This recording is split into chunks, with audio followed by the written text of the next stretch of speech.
आइए तो फ्रेंड्स बात करते हैं लक्ष्मीकांत की बुक से। ठीक है, सेकंड वीडियो जो है, आज की वीडियो में हम बात करेंगे अमेंडिंग एक्ट ऑफ 1781।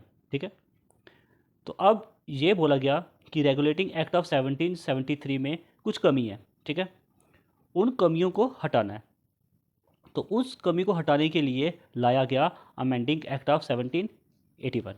ठीक है, तो अमेंडिंग एक्ट ऑफ 1781 को एक्ट ऑफ सेटलमेंट भी कहा जाता है। ठीक है, इसमें क्या क्या चेंज लाई गए इसे देखते हैं अब। ठीक है, अमेंडिंग एक्ट ऑफ 1781 जो है, इसमें चेंज किया गया ज्यूरिडिक्शन ऑफ सुप्रीम कोर्ट में। ठीक है, इसमें ज्यूरिडिक्शन ऑफ सुप्रीम कोर्ट में काफ़ी इफेक्ट डाला इस अमेंडिंग एक्ट ऑफ 1781 में। ठीक है, तो क्या क्या असर डाला, गवर्नर जनरल और उसकी काउंसिल जो थे, ठीक है, ये ऑफिशियल कैपेसिटी में अगर काम कर रहे थे। ठीक है, अगर ऑफिशियल कैपेसिटी में काम कर रहे हैं गवर्नर जनरल और उसके ऑफिशियल, ठीक है, तो उस काम में सुप्रीम कोर्ट का कोई भी दखल नहीं होगा। ठीक है, तो सुप्रीम कोर्ट उसमें कोई भी दखल अंदाजी नहीं करेगी अगर वो ऑफिशियल कैपेसिटी में काम कर रहे हैं। अगर सर्वेंट जो ऑफिशियल काम कर रहे हैं, है ना, तो एक जो भी ईस्ट इंडिया कंपनी में सर्वेंट अगर ऑफिशियल काम कर रहे हैं, तो उसमें भी सुप्रीम कोर्ट कोई भी मुकदमा इन पे नहीं कर सकती। ठीक है, हाँ, अगर वो कोई पर्सनल काम कर रहे हैं तो उसमें सुप्रीम कोर्ट का मुकदमा हो सकता है, लेकिन अगर वो कोई ऑफिशियल काम कर रहे हैं तो उसमें सुप्रीम कोर्ट कोई भी मुकदमा नहीं कर सकती। ये एक सबसे बड़ा चेंज आया अमेंडिंग एक्ट ऑफ 1781 में। अब इसमें यह भी कहा गया कि रेवेन्यू मैटर पे भी सुप्रीम कोर्ट डिसीजन नहीं लेगा। ठीक है, सुप्रीम कोर्ट के ऊपर कलकत्ता के प्रेसिडेंट के ऊपर पूरा कंट्रोल। ठीक है, लेकिन अब ये कहा गया कलकत्ता में कोई भी केस आता है, ठीक है, जैसे नॉर्मल लोगों को कोई भी केस आता है, मान लेते हैं हिंदू से रिलेटेड कोई केस आया, ठीक है, सुप्रीम कोर्ट पे अगर ये ऐसा केस आता है तो उसको हिंदू लॉ के हिसाब से डिसाइड करेगा सुप्रीम कोर्ट। ठीक है, तो अगर मुस्लिम के हिसाब से कोई केस आया, ठीक है, अगर मुस्लिम का ऐसे कोई होता है ना केस आया मुस्लिम के हिसाब से, तो उसको मुस्लिम या मोहम्मदन लॉ के हिसाब से डिसाइड करेगा सुप्रीम कोर्ट।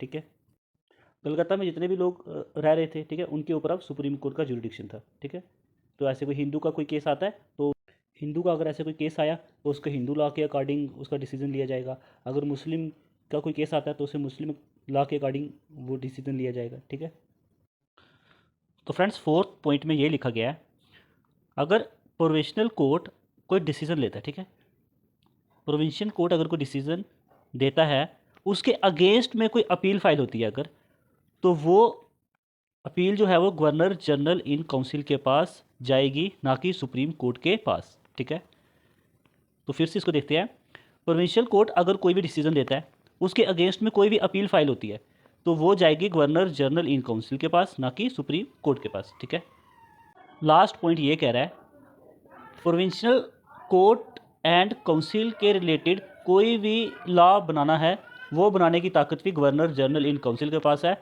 ना कि सुप्रीम कोर्ट के पास। तो ये था फ्रेंड्स अमेंडिंग एक्ट ऑफ 1781। ठीक है, उम्मीद करूँ आपको अच्छी समझ में आया होगा। तो आइए अब आगे नेक्स्ट देखते हैं पीट्स एक्ट ऑफ इंडिया को। पीट्स एक्ट ऑफ 1784 की अगर बात करें, सबसे पहले बात करें इस पीट्स एक्ट ऑफ 1784 को ब्रिटिश पार्लियामेंट में पहली बार इंट्रोड्यूस किया गया था विलियम पिट, ठीक है, जो प्राइम मिनिस्टर थे, उनके द्वारा इसको फर्स्ट टाइम इंट्रोड्यूस किया गया था पार्लियामेंट में। ठीक है, तो फर्स्ट पॉइंट को अगर आप देख रहे हो तो इसमें लिखा है कमर्शियल एंड पॉलिटिकल फंक्शन को इसमें थोड़ा अलग अलग किया गया। ठीक है, जो कमर्शियल फंक्शन जो हैं वो रहे कोर्ट ऑफ डायरेक्टर के पास। ठीक है, जो हमने कोर्ट ऑफ डायरेक्टर को पहले भी पढ़ा है, लेकिन जो पॉलिटिकल फंक्शन जो हैं, ठीक है, ईस्ट इंडिया कंपनी के, वो चले गए, एक नई बॉडी बनाई गई। ठीक है, तो ये पॉलिटिकल फंक्शन जो नई बॉडी बनाएगी बोर्ड ऑफ कंट्रोल, ये उसके पास चले गए। ठीक है, ये बोर्ड ऑफ कंट्रोल भी लंदन में बैठे थे। ठीक है, तो उसके बाद, ठीक है, इससे क्या हुआ कि बोर्ड ऑफ कंट्रोल जो थी उसको ताकत मिली, जितने भी civil government, military government, revenue control, ठीक है, इन सब चीज़ों को डिसाइड करने की ताकत आ गई किसके पास, बोर्ड ऑफ कंट्रोल के पास। ठीक है, जैसे कि हम देख रहे हैं ईस्ट इंडिया कंपनी के पास अब सिर्फ कमर्शियल पावर ही बची थी। ठीक है फ्रेंड्स, अब पहली बार ईस्ट इंडिया कंपनी को इंडिया में इसको बोला गया ब्रिटिश पोजीशन इन इंडिया। ठीक है, और बोला गया ब्रिटिश गवर्नमेंट को सुप्रीम कंट्रोल मिल गया कंपनी अफेयर का, ठीक है। कंपनी अफेयर के ऊपर और एडमिनिस्ट्रेशन के ऊपर सुप्रीम कंट्रोल जो है वो मिल गया ब्रिटिश गवर्नमेंट को, ठीक है। ये कंट्रोल मिला बोर्ड ऑफ कंट्रोल के थ्रू।